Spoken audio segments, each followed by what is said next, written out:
নমস্কাৰ SSC GD 2025 কাৰণে medical যেতিয়া হ'ব তেতিয়া আমাৰ DV হ'ব মেডিকেলৰ লগতে DV হ'ব DV মানে হৈছে ডকুমেণ্ট ভেৰিফিকেশ্যন যি তোমালোকে ডকুমেণ্ট দিছিলে সেইখিনি ভেৰিফিকেশ্যন হ'ব লগতে যেতিয়া আমি ফিজিকেল দিবলৈ যাম ফিজিকেল দিব যাওঁতে আমাক এই ডকুমেণ্টখিনি লাগিব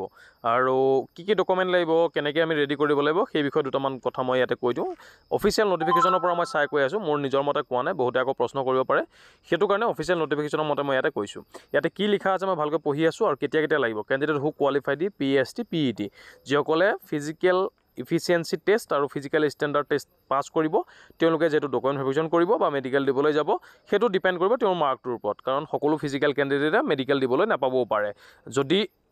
যোৱা বছৰৰ নিচিনা নহয় যোৱা বেটছত যেহেতু আমাৰ একেলগে হৈছিলে ফিজিকেল মেডিকেল আৰু এইবাৰলৈকে এতিয়ালৈকে নটিছ অহা নাই একেলগে হ'ব নে বেলেগকৈ হ'ব কিন্তু যিখন লিষ্ট আছে তাতে অনলি ফিজিকেলৰ কথা উল্লেখ আছে এটা কথাটো হ'ল কি ডকুমেণ্ট কি লাগিব at the time of DME and document verification the following document will be verified কি ভেৰিফাই কৰা হ'ব মই এটা বুজাই দি আছোঁ মেট্ৰিকুলেশ্যন মানে আমি গমেই পাইছোঁ 10ৰ কাৰণে আমাক কি লাগিব secondary exam certificate to proof age and educational qualification যিখন তোমাৰ চাৰ্টিফিকেট আছে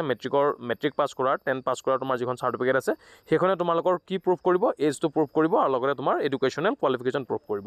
তাৰপিছত আমাক লাগিব কি domicile certificate permanent resident certificate PRC issued by the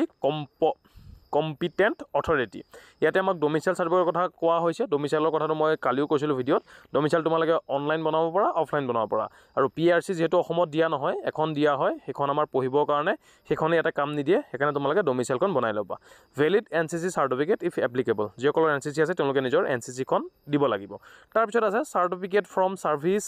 serving defence personal in the format prescribe ইয়াতে আমাক কোনো ধৰণৰ দৰকাৰ নাই যিসকলে ছাৰ্ভিচ কৰিছিলে আৰ্মি ইণ্ডিয়ান নেভি আৰু এয়াৰফ'ৰ্চৰ তেওঁলোকৰ কাৰণে যিহেতু এক্স ছাৰ্ভিচমেন কোটা যিসকল আছে সেইটো বেলেগ undertaking in the format prescribe in annexure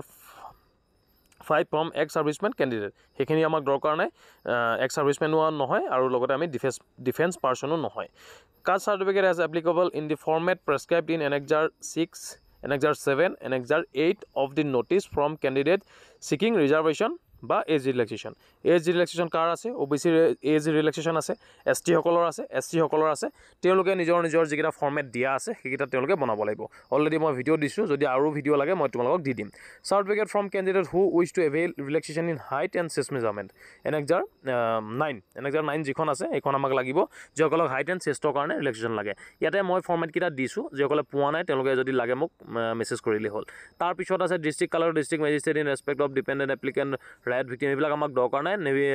nativity এইবিলাক আমাক দৰকাৰ নাই the short listed candidate will be medically examine by the medical board constituted by the CFF সেইবিলাক পিছৰ কথা এইখিনি আমি পিছত জানিম কিন্তু এই ডকুমেণ্ট যিকেইটা কথা মই ক'লোঁ সেইকেইটা তোমালোকে ৰেডি কৰিবা এজ এ চেণ্ট্ৰেল কেণ্ডিডেট বা চেণ্ট্ৰেল যিটো ভৰ্তি সেই ভৰ্তিটোত অংশগ্ৰহণ কৰিবৰ কাৰণে আমাক এইকেইটা ডকুমেণ্ট ৰেডি কৰিব লাগিব বাকী ভিডিঅ' কোনটো টপিকৰ তোমাক ভিডিঅ' লাগে মোক কমেণ্ট কৰি জনাবা ধন্যবাদ